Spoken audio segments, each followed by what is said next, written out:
For decades, mystery, crime, and detective narratives have been a staple of Western media. Authors, filmmakers, playwrights, and game developers alike have all taken their approach to the genre. But have you ever wondered how it became so popular? The crime and mystery genre have been around for as long as anyone can remember, but the origin of the modern mystery story is unknown to many.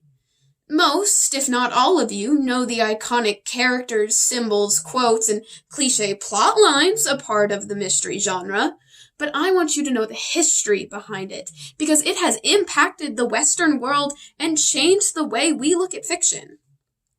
I have always been fascinated by the mystery and crime genres. The iconic detective character like Sherlock Holmes and his seemingly superhuman deduction skills have always captivated me. I wanted to know how it all began, so I have spent countless hours researching the genre's origins. First, I'll explain to you the earliest published mystery detective stories. Then I will go through the genre's development. Lastly, I will talk about the genre's effects on modern society. The first modern mystery detective story comes from the famous poet Edgar Allan Poe. In 1844, he wrote The Murders in the Rue Morgue, which created the format still used by detective novel writers today. A crime occurs, and the police are presented with a seemingly unsolvable case. But then a private detective quickly swoops in and solves the case with detailed observation. As the first modern detective story that set the precedent for future stories, the characters feel familiar. Dupin, the detective, shares many characteristics with the famous Sherlock Holmes. His analysis is unmatched. He quickly realizes clues and leads missed by the police. He smokes from a pipe and is accompanied by a narrator sidekick. The next edition of the genre came from Wilkie Collins' novel The Woman in White, published in 1859. What sets this novel apart from Poe's short story was Collins' legal knowledge. Although he never formally practiced as a lawyer, he did pass the bar in 1851. He used this legal knowledge to create a realistic and complicated crime. His novels explored the philosophy of law. Lawyers were featured prominently in his work, including in the protagonist of The Woman in White, Walter Hartright. Hartright was an amateur lawyer and detective. Much like Dupin, Hartright uses incredible deduction and sleuthing to solve the case. America saw its first edition of the genre from Alan Pinkerton, a Scottish-American detective who wrote a series of mystery novels from 1877 to 1884. Pinkerton established a private detective agency in 1850. His stories were based loosely on real crimes that he and his agency played a hand in solving. Many authors would continue this model of basing fiction off real-life events, including the modern award-winning TV show Law and Order. As these stories quickly gained traction, the mystery genre began to develop and increase in popularity. Throughout the 19th century, dime novels and penny dreadfuls became the most popular way to publish crime and mystery stories. These novels were cheap books sold at newspaper stands or simply printed in the paper. These novels aimed to appeal to as wide as an audience as possible.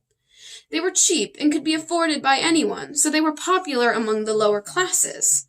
Conan Doyle's Sherlock Holmes first appeared in this cheap format in A Study in Scarlet.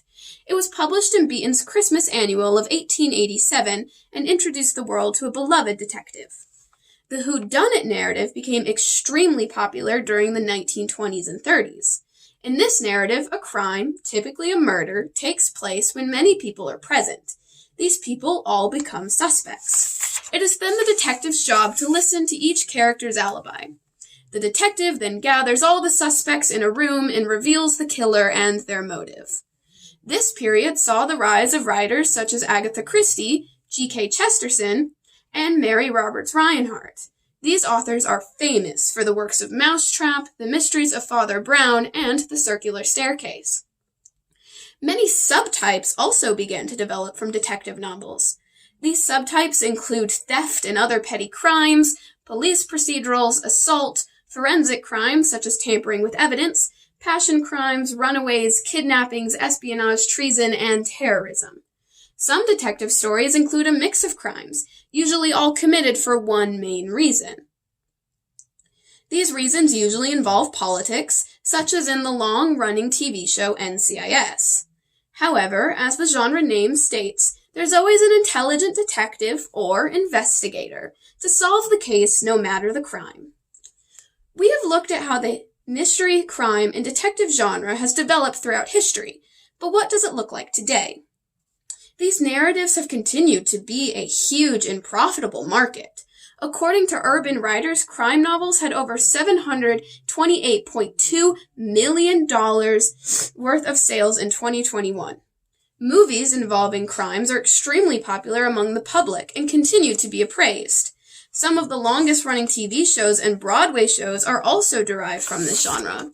Iconic board games such as Clue and Hunt-A-Killer, where you play the detective to solve a case, have all come from this genre as well. In addition to the genre's prominence in the 20th century, we now associate specific things, characters, ideas, and even music with this genre. Cliches such as, "The butler did it," are narratives we know whether we enjoy the crime genre or not. Corkboards covered in red string, the roaring 20s, magnifying glasses, tobacco pipes, and grand parties all come to mind too. To summarize, crime, mystery, and detective narratives are an iconic genre that has been around for centuries. Today, I have told you about its creation, how it developed throughout history, and what the genre looks like today. This genre has changed how we look at fiction, crimes, and even the world around us, but it has stayed consistent and straightforward since its development almost 2 centuries ago. I suppose it is, as Sherlock Holmes always says, elementary, my dear Watson.